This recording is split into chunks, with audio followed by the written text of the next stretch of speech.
कैसे हो मित्रों। तो इस वीडियो में स्टार्ट करेंगे हम मैग्नेटिक इफेक्ट्स ऑफ करंट का नेक्स्ट पार्ट। और मैंने जेई की अपडेट्स और स्टडी मटेरियल प्रोवाइड करने के लिए एक टेलीग्राम चैनल बना रहा है जिसका डिस्क्रिप्शन में आपको लिंक मिल जाएगा, तो उसको ज्वाइन करना मत भूलना। So now we start our next part of magnetic effects of current. देखो अगला टॉपिक है हमारा motion of charge particle, motion of charge particle in magnetic field. ये इंपॉर्टेंट टॉपिक है जे पॉइंट ऑफ व्यू से, ठीक है। मान लो ये हमारे पास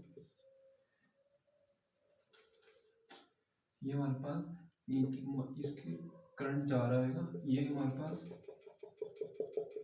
एक चार्ज पार्टिकल है, मान लो क्यू ही मान लो, ये कुछ स्पीड v से जा रहा है ऐसे। ये हमेशा सर्कुलर घूमता है। जब हमारे पास कोई मैग्नेटिक फील्ड होती है उसके आसपास ये सर्कुलर ऐसे घूमता है। अच्छा, मैग्नेट हमारे पास जो जिस v से घूम रहा होता है, यहाँ पे हमारे पास बी मैग्नेटिक फील्ड होती है। इसकी वजह से इसकी जो v होती है वो होती है क्या, कांस्टेंट। v होती है कांस्टेंट, तो काइनेटिक एनर्जी भी होगी कांस्टेंट।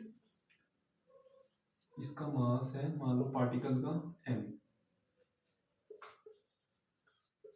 और मान लो और अगर कांस्टेंट है, v कांस्टेंट है, तो change in kinetic energy zero होगी, तो ऑब्वियस है ना। और हम क्या पढ़ते हैं,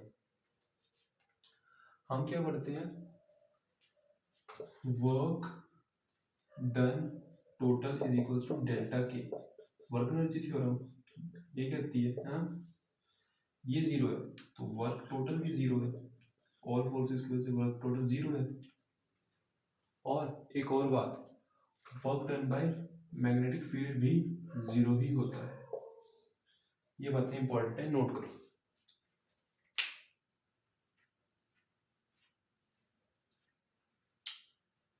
ठीक है।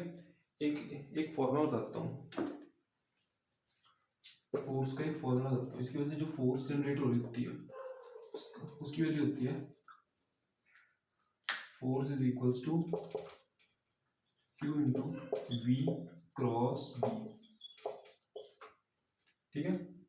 देखो एक और,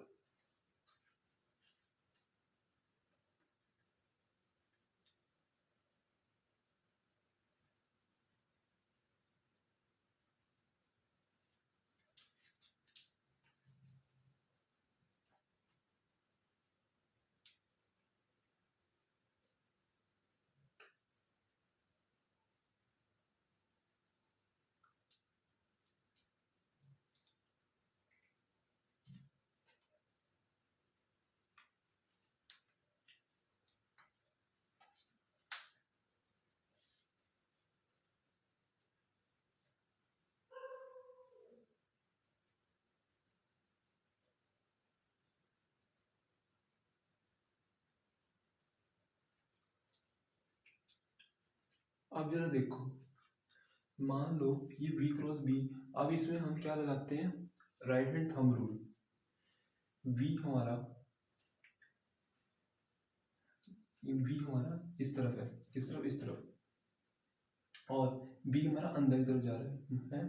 मान लो ये मैं v अंदर की तरफ जा रहा है और हमारा v अंदर की तरफ, और हमारा b की वैल्यू सॉरी v इधर और b अंदर, तो ये हो जाएगा v इधर और b अंदर, v इधर। अब इस पे राइट हैंड थंब रूल लगाते हैं, ठीक है।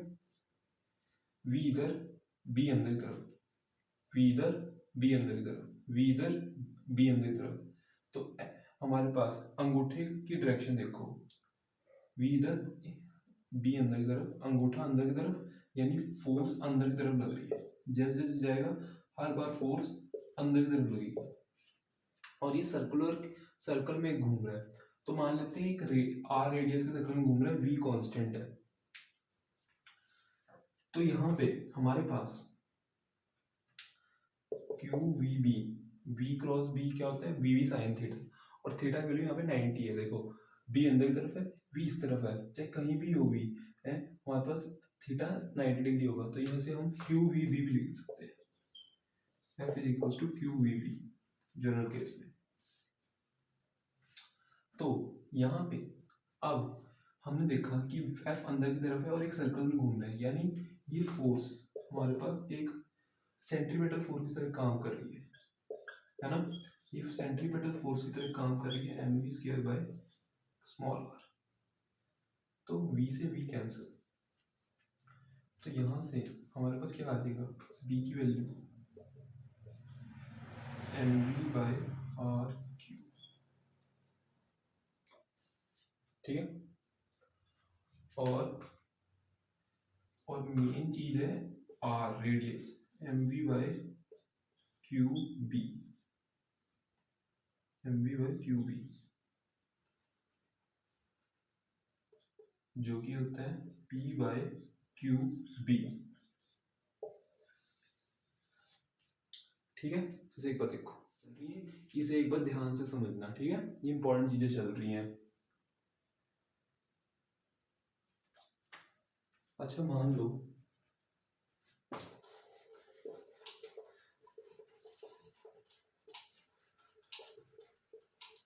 यहाँ पे एक क्वेश्चन देखते हैं। देखो इस क्वेश्चन में हमारे पास एक चार्ज है जो ये हमारे पास ये चार्ज थीटा एंगल पे है फिलहाल, और यहाँ पे हमारे पास मैग्नेटिक फील्ड अंदर की तरफ जा रही है, हमें ये v वेलोसिटी से जा रहा है, हमें ये v वेलोसिटी को as a function of time बताना है, as a function of time बताना है, ठीक है। एक बार इसे ट्राई करो ये क्वेश्चन को, और ये इस वाले इसका ये इसका रेडियस है, तो हमारे पास v as a function of time बताना है। एक बार इसे ट्राई करते हैं, एक बार आप भी इसे ट्राई करो। देखो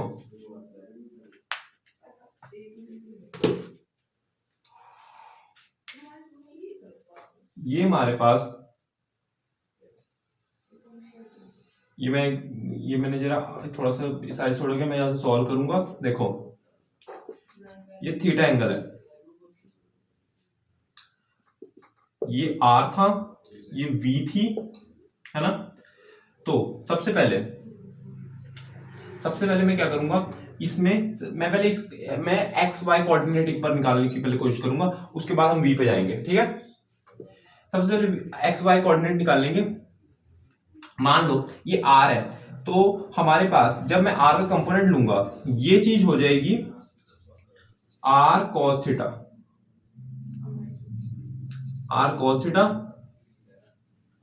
और हमारे पास ये चीज हो जाएगी, हमारे पास ये वाली चीज हो जाएगी जब मैं इसे करूंगा ये r sin थीटा, ठीक है।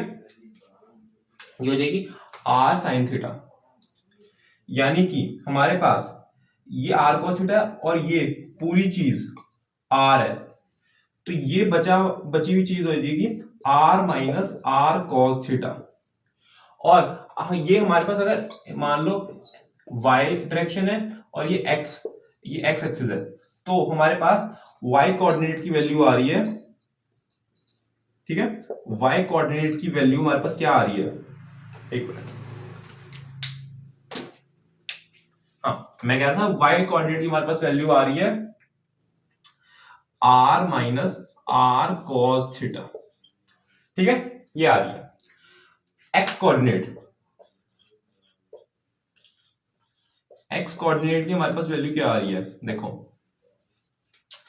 y कोऑर्डिनेट तो हमें मिल गया, अब x कोऑर्डिनेट को देखते हैं। देखो क्या आ रहा है, यही तो चीज है r sin थीटा, ये जो है r sin थीटा। एक बार इस डायग्राम को थोड़ा जूम करके देखना, यहां पे ये हो जाएगा r sin theta, x coordinate की वैल्यू है r sin theta, y coordinate की वैल्यू है r minus r cos theta. तो जब मैं आर वेक्टर यानी पोजीशन वेक्टर को, इस क्यू की पोजीशन वेक्टर को जब लिखूंगा आई और जे की टर्म्स में, तो ये हो जाएगा r minus are cos theta I cap. और अच्छा देखो, ये हो जाएगा r minus are cos theta I cap, और ये हो जाएगा आर साइन थीटा, एक मिनट, नहीं ये वाई कोऑर्डिनेट था, ठीक है ठीक है,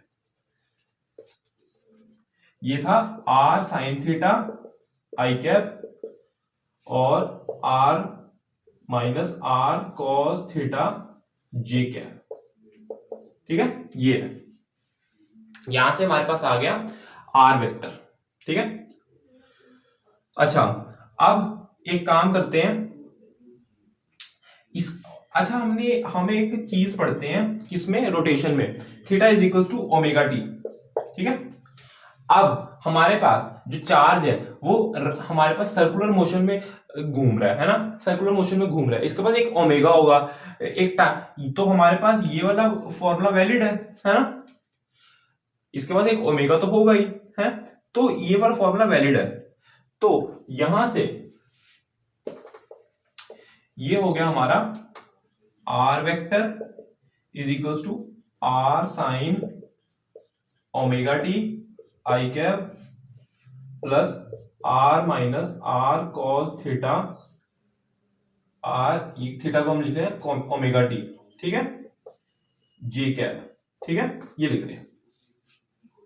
देखो, अब एक काम करते हैं, अब हम हमारा क्वेश्चन क्या था, ये हमारा क्वेश्चन ही था, ये भी पूछ सकते हैं वो लोग, इसको भी एक बार नोट कर लो, ये पूछ सकते हैं, ऐसी कोई बात नहीं है, लेकिन हमारा क्वेश्चन था हमें वी वेक्टर निकालना था टी की टर्म्स में। तो अब क्या करेंगे, इसको डिफरेंशिएट मारेंगे with respect to t, differentiate with respect to t, देखो क्या आ जाएगा, d r vector upon d t, sine omega t की डिफरेंशिएशन कितनी होती है, ये हो जाएगी आर, ये होती है साइन ओमेगा टी की कॉस ओमेगा टी, और अंदर भी चीज भी डिफरेंशिएट होगी, ओमेगा टी भी डिफरेंशिएट होएगा, तो ये रह जाएगा बाहर आर ओमेगा, ठीक है, आर ओमेगा बाहर रह जाएगा।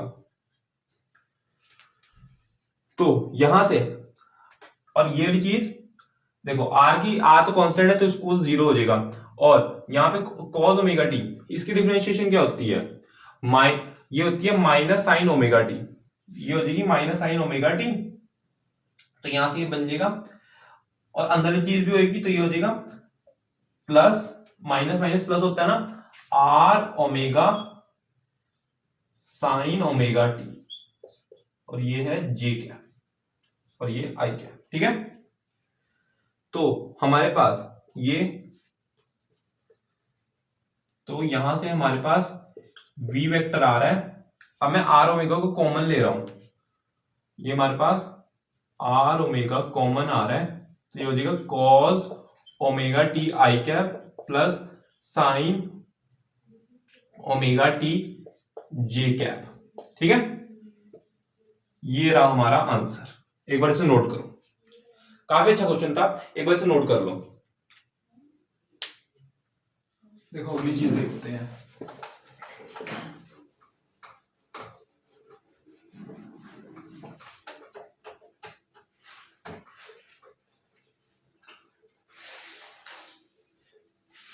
यहां पे हमारे पास ये एक्सिस है, ये वाई एक्सिस, ये एक्स एक्सिस, काम को थोड़ा छोटा लेते हैं ताकि कैलकुलेशंस भी कर पाए।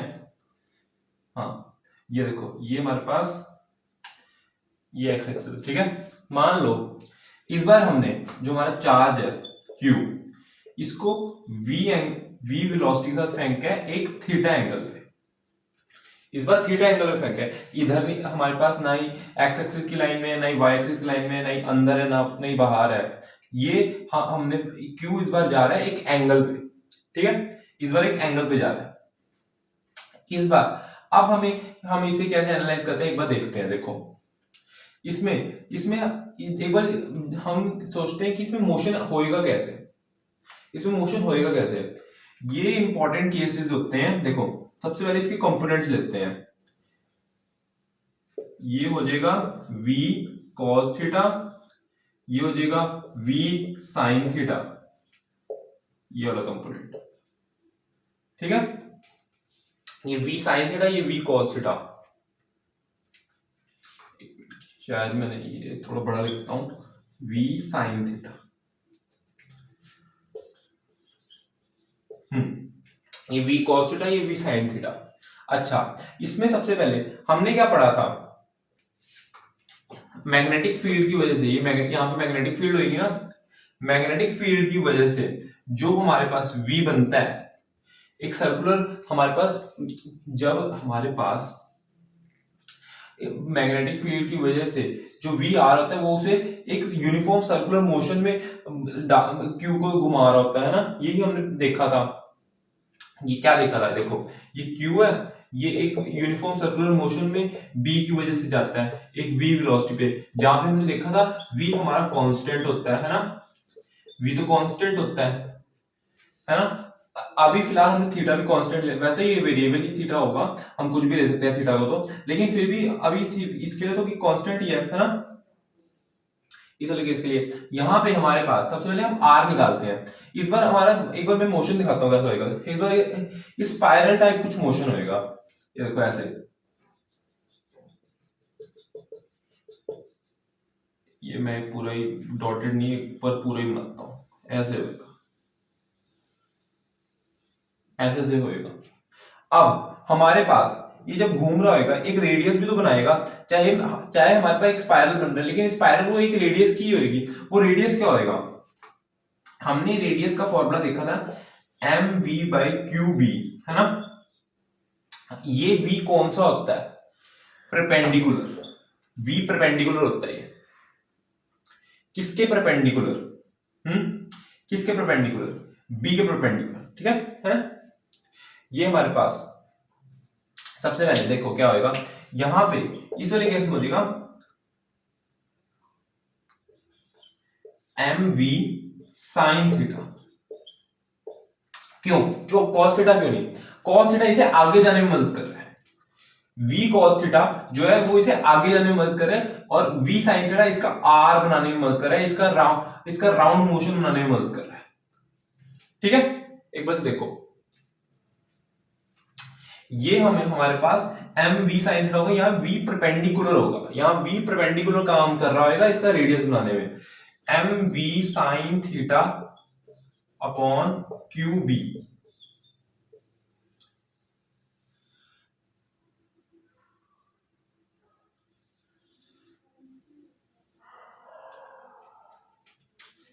हमारा जो v होता है वो हमेशा, ये तो हमने देखा था b के परपेंडिकुलर होगा तब तो फोर्स आती थी, है ना। अच्छा, मैं कह रहा था कि यहां पे हमारे पास mv sin थीटा qb होगा, और हमने एक और चीज अभी देखी,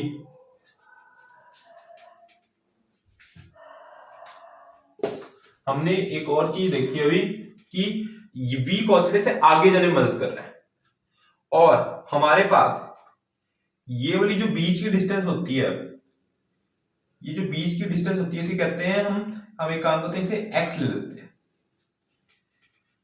अभी ये हमारे पास x क्या होता है, ये इस वाली डिस्टेंस को हम कहते हैं पिच, x हमारी पिच है, x हमारी पिच है।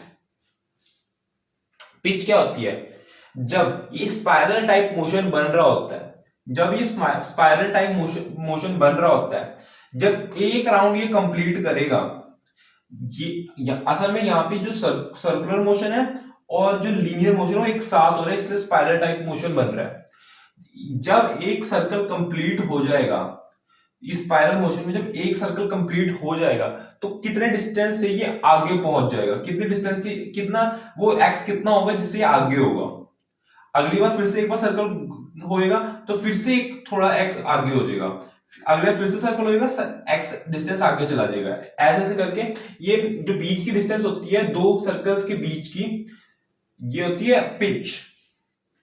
इसकी डिस्टेंस ये कितनी होती है, इसका फॉर्मूला क्या होता है, देखो x क्या है, डिस्टेंस ही तो है, और डिस्टेंस का फॉर्मूला क्या होता है, vt, है ना, ये होता है। v हम कौन सा लेंगे, v हम कौन सा लेंगे, v हम लेंगे v cos थीटा, और t कौन सा लेंगे, इस मोशन का टाइम पीरियड, t हमारा टाइम पीरियड है,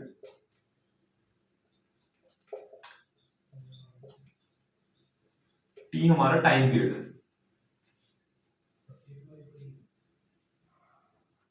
ठीक है,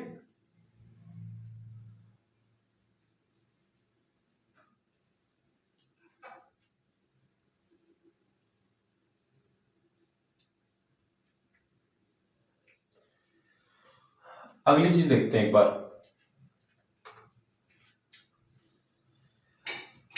ये हमारे पास अगला केस,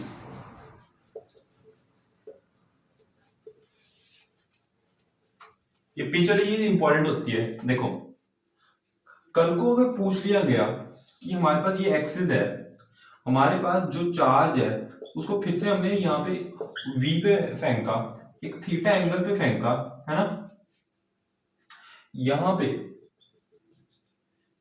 इस बार हमने इलेक्ट्रिक फील्ड भी लगा दी है, यहां पे एक्स डायरेक्शन में इलेक्ट्रिक फील्ड भी हमारे पास है। अब पिच की वैल्यू क्या होगी, अब पिच की वैल्यू क्या होगी,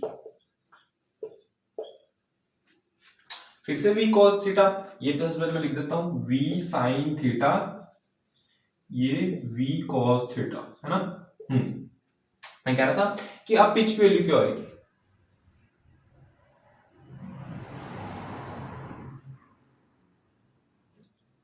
अब देखो क्या होगी, यहां पे हमारे पास फिर से वैसा ही मोशन होएगा, लेकिन इस बार पिच हमारी जो होएगी वो कांस्टेंट नहीं होएगी, पिच जो बनेगी वो कांस्टेंट नहीं होएगी। देखो अगर मान लो पहले में यहां पे ये x है, तो अगले में थोड़ा बढ़ जाएगा, कितना बढ़ेगा वो वैल्यूज पर डिपेंड करेगा। ये अगर मान लो x1 है, ये x2 हो जाएगा, ये थोड़ा और बढ़ जाएगा, ये x3 हो जाएगा, x4 इससे थोड़ा और ज्यादा होएगा। ठीक है, ऐसा क्यों हो रहा है, ऐसा क्यों हो रहा है, इस e की वजह से हमारे पास इस x की डायरेक्शन को, इस पिच को e is responsible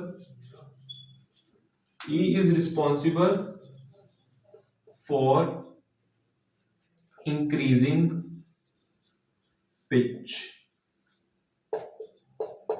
अगर कभी क्वेश्चन में पूछ लिया, ये सिचुएशन दी और पूछा गया हमारे पास इनमें से कौन सी चीज हमारे पिच को बढ़ाने के लिए रिस्पॉन्सिबल है, तो हम लिखेंगे ई। हो सकता है वहां पे क्वेश्चन में हमारे पास 3-4 ऑप्शन दे रखे हो, इलेक्ट्रिक फील्ड दे रखी हो या फिर मैग्नेटिक फील्ड दे रखी हो, सी ऑप्शन दे रखा हो magnetic field and electric field both, हमारा आंसर होगा इलेक्ट्रिक फील्ड। ठीक है, ऐसा क्यों हो रहा है अब ये भी देखते हैं, क्योंकि हमारे पास जो इलेक्ट्रिक फील्ड होती है, हमने इलेक्ट्रोस्टैटिक में देखा था कि हमारे पास एक्सेलरेशन ई के टर्म्स होते हैं क्यू ई बाय एम, ये ई एक एक्सेलरेशन जनरेट कर रहा है, क्यू को एक एक्सेलरेशन दे रहा है जिसकी वजह से इसकी वेलोसिटी चेंज हो रही है। अब इस वाले केस में v हमारे पास कांस्टेंट नहीं है, क्योंकि e की वजह से एक एक्सेलरेशन इसे मिल रही है, e चेंज होता जा रहा है, बढ़ता जा रहा है, इसकी डायरेक्शन नहीं है क्योंकि e है ना। तो यहां पे हमारे पास पिच की वैल्यू हो जाएगी,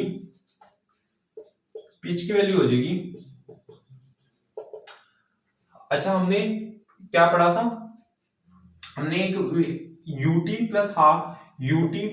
plus half a t square वाली हमारे पास एक इक्वेशन होती थी, वो हमने पढ़ी थी, y is equal to ut plus half a t square, है ना। अब यहाँ पे u कौन सा लगेगा, u लगेगा v cos थीटा, हम क्योंकि आगे जाने में हमें मदद कर रहा है v cos थीटा, तो देखो क्या करूंगा मैं, v cos theta into time period, T तो टाइम पीरियड ही आएगा, क्यू ई बाय एम। अच्छा अगर यहां पे हमारे पास ई v cos थीटा की डायरेक्शन नहीं है, तो यहां पे प्लस ही लगेगा, half q E by m t square. ठीक है,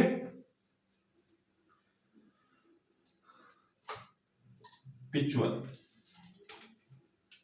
पहली पिच की, फिर दूसरी पिच की निकालेंगे, फिर तीसरी पिच की निकाल लेंगे। ठीक है, एक बार से नोट करो।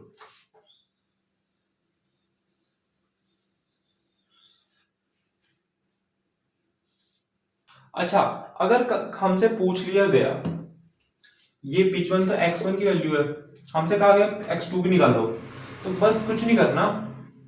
अच्छा, टाइम पीरियड क्या होता है, एक सर्कल कंप्लीट होने में कितना टाइम लग रहा है ना, ये होता है ना टाइम पीरियड। तो क्या करेंगे, एक सर्कल को रेडियस तो चेंज हो नहीं रहा, रेडियस तो हमारे पास चेंज हो ही नहीं रहा, तो यहां पे हमारे पास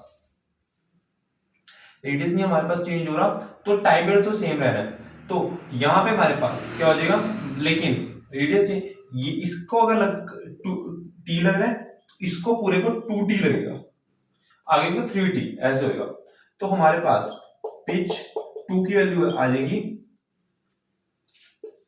v cos theta t plus half q E t square minus v cos theta 2t plus half q E by m 2t का होल स्क्वायर।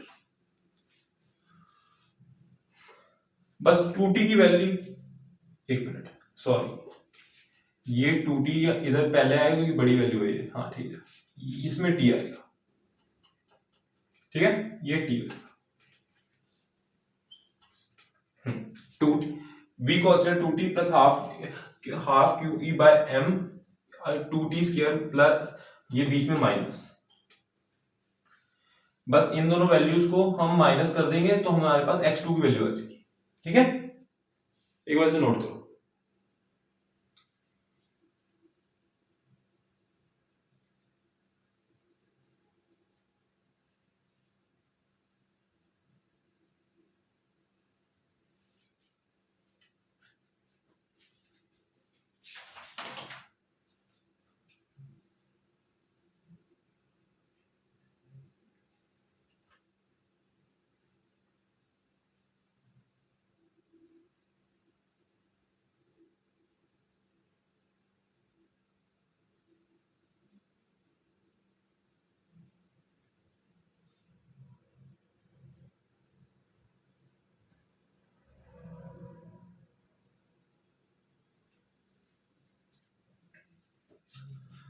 अब एक और इंपॉर्टेंट टॉपिक बताता हूं, इसका नाम है हमारा, अगला टॉपिक का नाम है लॉरेंट्ज फोर्स। अब मान लो, देखो यहां पे हमारे पास एक चार्ज है Q जिसकी डायरेक्शन है V इस तरफ, और हमारे पास मैग्नेटिक फील्ड B दे रखी है ऊपर की तरफ। ठीक है, अब हमसे पूछा गया है डायरेक्शन ऑफ F यानी फोर्स, इसकी वजह जो फोर्स लग रही होगी, मैग्नेटिक फील्ड की वजह से जो फोर्स आ रही होगी वो हमारे पास उसकी डायरेक्शन कैसे है। तो देखो क्या करेंगे, हमने क्या पढ़ा है, force is equals to Q into V cross B, ये चीज पढ़ी है ना, ये चीज पढ़ी है।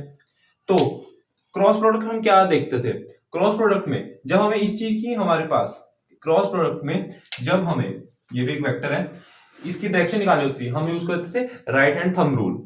राइट हैंड थंब रूल क्या कहता है, राइट हैंड थंब रूल, सबसे पहले इसकी डायरेक्शन में हमारे हैंड को रखेंगे ऐसे, फिर बी की डायरेक्शन में कर्ल करेंगे, तो हमारे पास क्यू पे जो फोर्स लगेगी वो उसकी डायरेक्शन बाहर की तरफ आ रही है, बोर्ड से बाहर जा रही है। ठीक है, तो इसकी डायरेक्शन, फोर्स की डायरेक्शन होगी बोर्ड के बाहर।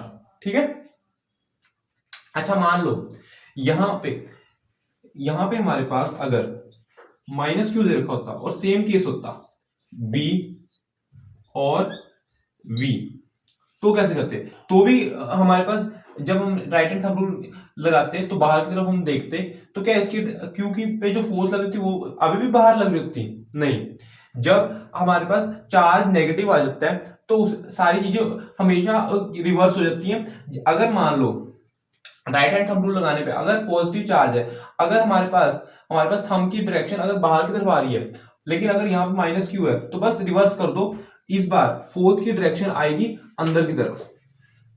ठीक है, जब चार्ज हमारे पास नेगेटिव हो जाता है, बस चीजें रिवर्स हो जाती हैं, बाकी सारे सब कुछ सेम रहता है। बस राइट हैंड थंब रूल लगाएंगे, देखेंगे पहले कि चार्ज हमारे पास कौन सा है, नेगेटिव है पॉजिटिव है। पॉजिटिव है तो जिस तरफ थंब की डायरेक्शन है वही हमारी फोर्स की डायरेक्शन होगी। लेकिन अगर माइनस क्यू है हमारे पास, जिधर हमारी थंब की डायरेक्शन आ रही है बस उसकी हम रिवर्स साइड, दूसरी साइड पे डाल देंगे, वो हमारी फोर्स की डायरेक्शन होगी। अच्छा, ये डायरेक्शन निकालने का एक और तरीका होता है, देखो कैसे। इसको निकालने का एक और तरीका होता है,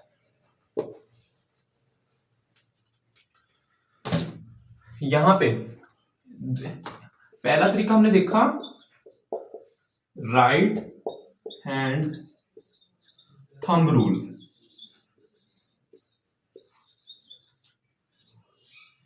दूसरा तरीका है Fleming's left hand rule. Fleming's left hand rule, ठीक है।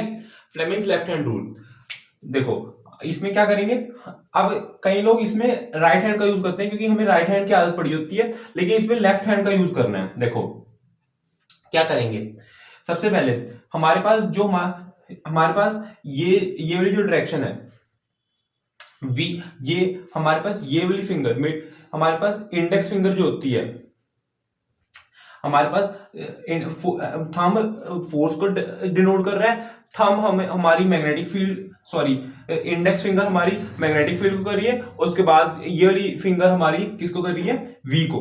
अब कहीं 10वीं क्लास में फ्लेमिंग्स लेफ्ट हैंड रूल पढ़ के आए होंगे, वो कहेंगे हमारे पास जो इंडेक्स फिंगर के साथ जो फिंगर होती है वो तो करंट को डिनोट करती है।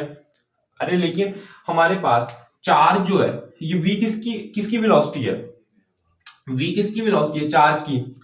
और करंट क्या होता है, फ्लो ऑफ चार्जेस, बात तो सेम है ना।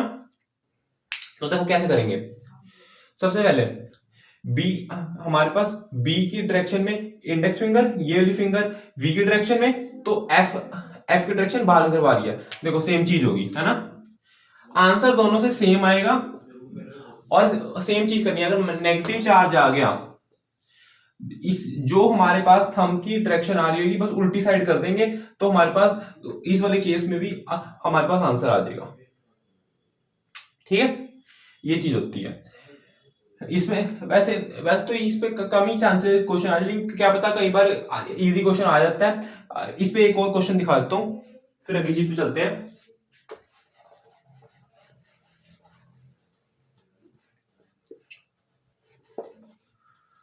ये हमारे पास मान लो बी की डायरेक्शन है और ये हमारे पास वी, ठीक है।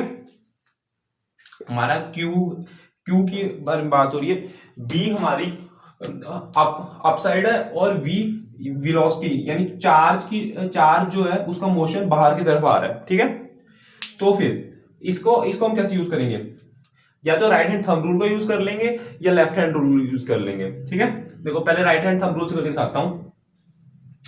हम क्या करते हैं, v क्रॉस b हमारा काम क्या है ना, इसकी रिस्पेक्ट में हमें बात करनी है। तो v किस तरफ है, बाहर की तरफ।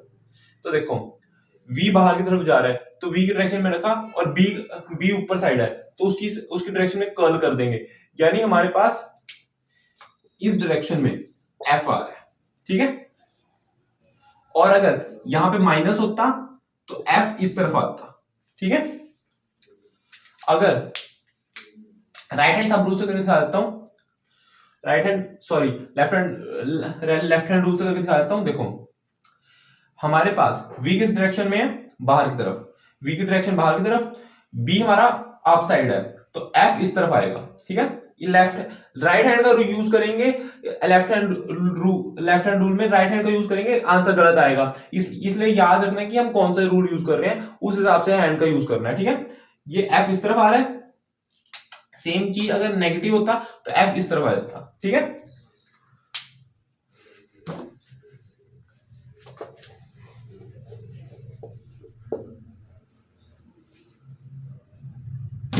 अब हमारे पास देखो अगला टॉपिक हमारा लॉरेंट्ज फोर्स। लॉरेंट्ज फोर्स। इसमें कुछ नहीं याद करना, बस ये होती है लॉरेंट्ज फोर्स, ये इतना याद रखना। इसमें एक दो केसेस होते हैं जो इंपॉर्टेंट है। देखो q v cross B plus q E, ये होती है लॉरेंट्ज फोर्स। इसमें एक आध इंपॉर्टेंट केस होता है। देखो इंपॉर्टेंट केस, ये देखो अगर किसी एक केस में मान लो एफ नेट की वैल्यू, जब हमारे पास बी और ई दोनों हो तब हम वहां पे ये लगाते हैं ना। मान लो किसी केस में एफ नेट की वैल्यू 0 है, तो इसको रख देंगे q v cross B plus q E is equal to 0। तो Q तो हमारे पास एक कांस्टेंट वैल्यू है, एक स्केलर क्वांटिटी है ना, तो ये तो 0 हो जाएगी। तो ये रह जाएगा B क्रॉस B माइनस, ठीक है। एक काम करते हैं, इधर इधर भेजते हैं, ठीक है, माइनस V क्रॉस B। अब माइनस को एडजस्ट करते हैं, इसको ये रिवर्स हो जाएगा, ये हो जाएगा क्यू बी क्रॉस वी। ये है इंपॉर्टेंट, वेरी वेरी इंपॉर्टेंट। इस पे सवाल बहुत ज्यादा आता है, एक बार से नोट करो। तो अभी के लिए बस इतना ही। होप सो इस पार्ट में आपको चीजें क्लियर होंगी, कॉन्सेप्ट्स क्लियर होंगे। अगली वीडियो में हम मैग्नेटिक इफेक्ट्स ऑफ करंट के नेक्स्ट पार्ट पे चलेंगे। अगर वीडियो अच्छी लगी तो वीडियो को लाइक कर दो, चैनल को सब्सक्राइब कर दो। Okay, thank you.